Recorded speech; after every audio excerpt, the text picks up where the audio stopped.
ભચાઉના વંધ નજીક કિસાન સંઘના નેતૃત્વમાં ચક્કાજામ કરનાર ખેડૂતોએ અંદાજે 7 કલાક બાદ ચક્કાજામ પરત ખેંચ્યો।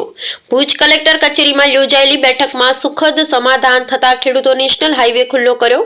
વીજ ટાવર અને ટ્રાન્સમિશન લાઈનો પસાર કરવા માટે હવે કંપનીને પોલીસ પ્રોટેક્શન નહીં મળે તેવી અપાઈ ખાતરી।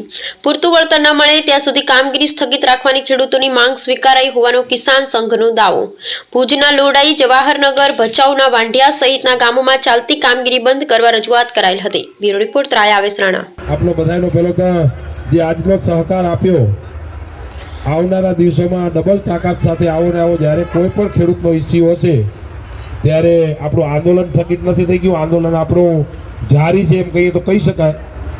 એટલે જ્યારે સહકારની જરૂર પડે અને જ્યારે હાકલ થાય ત્યારે આનાથી વિશેષ મોટી સંખ્યામાં આવશો તો આજની જે તાકાત 7 કલાક સુધી હાઈવે બંધ રાખવો એ કોઈ નાની બાબત નથી। આજ તમારી પહેલી જીત થઈ ગઈ।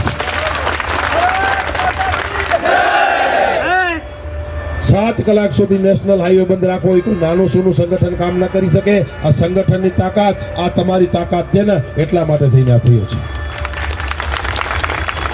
છેલ્લા 3 મહિનાની લડાઈ, સતત કાર્યકર્તાનો પરિશ્રમ, જેટલા કાર્યકર્તાઓ પરિશ્રમ કર્યો એ પરિશ્રમની પ્રથમ જીત કહીએ તો આ જીતને પ્રથમ કહી શકાય કે કાર્યકર્તાઓની તમારી બધાની આજે હૂંફના કારણે આ જીત થઈ છે।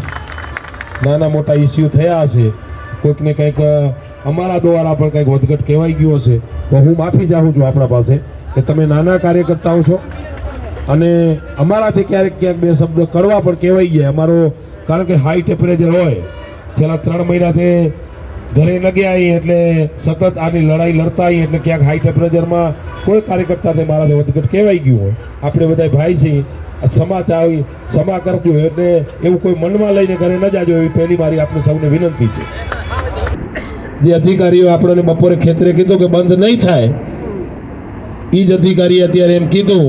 પોલીસે બંને એસપી હાજર હતા, કલેક્ટરશ્રી હાજર હતા, આપણું પ્રતિનિધિ મંડળ હાજર હતું અને કંપની પણ આના એનો પણ બધાએ મેનેજર કરીને પ્રતિનિધિ મંડળ હાજર હતું।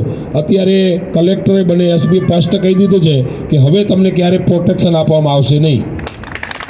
વાહ, ધન્યવાદ, ધન્યવાદ।